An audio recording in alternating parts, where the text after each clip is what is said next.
हरे कृष्णा। एक समय की बात है, एकादशी का व्रत करने से बड़े बड़े पाप भी नष्ट हो जाते हैं, लेकिन इसके पीछे छिपी एक अद्भुत और रहस्यमयी कथा है। आइए आज मैं आपको सुनाती हूँ चैत्र माह के कृष्ण पक्ष की एकादशी व्रत कथा। कुंती पुत्र बोले, हे मधुसूदन, आपने अन्य एकादशियों की व्रत कथा सुनाई है, अब आप मुझे चैत्र माह के कृष्ण पक्ष की एकादशी की व्रत कथा सुनाएं और उसका नाम भी बतलाएं। इसके देव कौन है तथा इसकी विधि क्या है, सो सब विस्तार पूर्वक कहिए। मधुसूदन बोले, हे कुंती पुत्र, किसी काल में राजा मानधाता ने लोमश ऋषि से कहा है, हे ऋषिराज, चैत्र माह के शुक्ल पक्ष की एकादशी का क्या नाम है, वह इसकी विधि क्या है, सो सब बतलाएं। लोमश मुनि ने कहा, हे नरेश, इसको पाप मोचनी एकादशी कहते हैं। इसके उपवास के पुण्य से अनेक प्रकार के पापों का नाश हो जाता है। इसकी कथा निम्न प्रकार से है। पुरातन काल में एक वन था जो चैत्र रथ वन कहलाता था। वहाँ पर 12 मास वसंत ऋतु रहती थी। वन में भांति भांति के फूल सदैव ही खिले रहते थे। वहाँ अप्सराएं वास करती थी। गंधर्व कन्याएं वहाँ पर विहार किया करती थी। स्वयं इंद्र व अन्य देव उन अप्सराओं तथा गंधर्व कन्याओं से काम कीड़ा किया करते थे। उस वन में एक अति सुंदर मेधावी नाम के ऋषि भी तपस्या करते थे। वे शिव भक्त थे। शिव के विरोधी शत्रु कामदेव ने शिव भक्त मेधावी मुनि को जीतने के लिए योजना बनाई।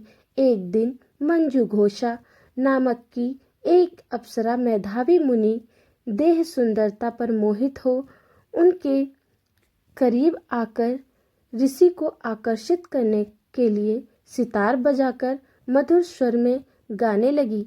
कामदेव ने उस अप्सरा के माध्यम से शिव भक्त मेधावी ऋषि को जीतना चाहा। उसने उस सुंदर अप्सरा की भ्रुकुटी का धनुष बनाकर उसके कटाक्षों की डोरी बना और स्वयं अप्सरा को सेनापति बना कामदेव ने मेधावी मुनि पर वार किया। मेधावी मुनि भी अपनी हुष्ट पुष्ट और सुंदरता के कारण स्वयं दूसरे कामदेव के समान प्रतीत हो रहे थे। काम के अधीन हो मंजू घोषा ने मध्यम स्वर में बीड़ा बजाते हुए गाना शुरू किया तो मेधावी मुनि भी अप्सरा का गाना सुनकर धीरे धीरे उस पर कामाशक्त होने लगे। अब मंजू घोषा भी कामाशक्त हो ऋषि का आलिंगन करने लगी। मेधावी ऋषि भी उसके सौंदर्य पर मोहित होकर शिव रहस्य से अनजान हो काम वशीभूत हो अप्सरा से रमण करने लगे। रमण करते हुए मेधावी ऋषि को दिन रात्रि का भी स्मरण नहीं रहा। उन्हें मंजू घोषा के साथ सहवास करते हुए बहुत समय व्यतीत हो गया। काफी समय गुजर जाने पर मंजू घोषा ने भी मुनि से स्वर्गलोक वापस जाने की आज्ञा मांगी। अप्सरा के वचन सुनकर मुनि बोले, हे सुंदरी, अभी कल ही तो तुम मेरे पास आई हो और आज तुम वापस जाना चाहती हो। ऐसा नहीं हो सकता, अभी तुम कल तक ठहरो। वह अप्सरा भी मुनि से भयभीत हो पुनः उनके साथ रमण करने लगी। जब इस प्रकार रमण करते हुए 58 वर्ष 7 मास और 3 दिन व्यतीत हो गए तो मेधावी मुनि को अपने पतन का कारण समझ में आया। तो वे अत्यंत कुपित हो वक्र दृष्टि से मंजू घोषा को देखकर और उसे काल का विकराल रूप जानकर बोले, हे दुष्ट अप्सरा, तू मेरे तप को नष्ट करने वाली है, अतः तू अब मेरे श्राप से पिचासनी बन जा। तू महापापनी हो, दुराचारणी हो, तुम धिक्कारे जाने के योग्य हो। मुनि के श्रापवश मंजू घोषा पिशाचनी बन गई और कहने लगी, हे ऋषि, मुझ पर क्रोधित ना हो और प्रसन्न हो। इस श्राप से मुक्ति का उपाय बतलाएं। क्योंकि इस पाप के हम दोनों ही समान रूप से भागी हैं। बुद्धिमानों की मति के अनुसार ऋषि व संत जनों का संग सदैव ही कल्याणकारी होता है। ऋषि मेधावी क्रोध कुछ कम हो जाने पर शांत भाव से बोले, हे मंजू घोषा, तूने ही मुझे इस पाप कर्म के लिए प्रेरित किया है, फिर भी मैं तुम्हें मुक्ति का उपाय बतलाता हूँ। तू ध्यानस्थ हो, सुन। चैत्र माह के कृष्ण पक्ष की जो पाप मोचनी एकादशी है, यदि तू उसका नियमानुसार व्रत करेगी तो तू इस प्रेत योनि से मुक्त हो पुनः अप्सरा बन देवलोक चली जाएगी। तब मुनि ने स्वयं अपने पापों की मुक्ति के लिए अपने पिता च्यवन ऋषि के पास जाकर अपने दुष्कर्मों के बारे में बतलाया। च्यवन ऋषि ने उसे फटकारते हुए कहा, हे पुत्र, यह तूने क्या किया? इस दुष्कर्म से तेरे तो सारे तप समाप्त हो गए।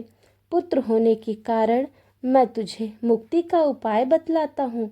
तुम भी चैत्र माह के कृष्ण पक्ष की पाप मोचनी एकादशी का विधि पूर्वक उपवास करोगे तो तुम्हारे सारे पाप नाश हो जाएंगे। पिता द्वारा बतलाई गई विधि के अनुसार मेधावी ऋषि ने पाप मोचनी एकादशी का विधि पूर्वक उपवास किया।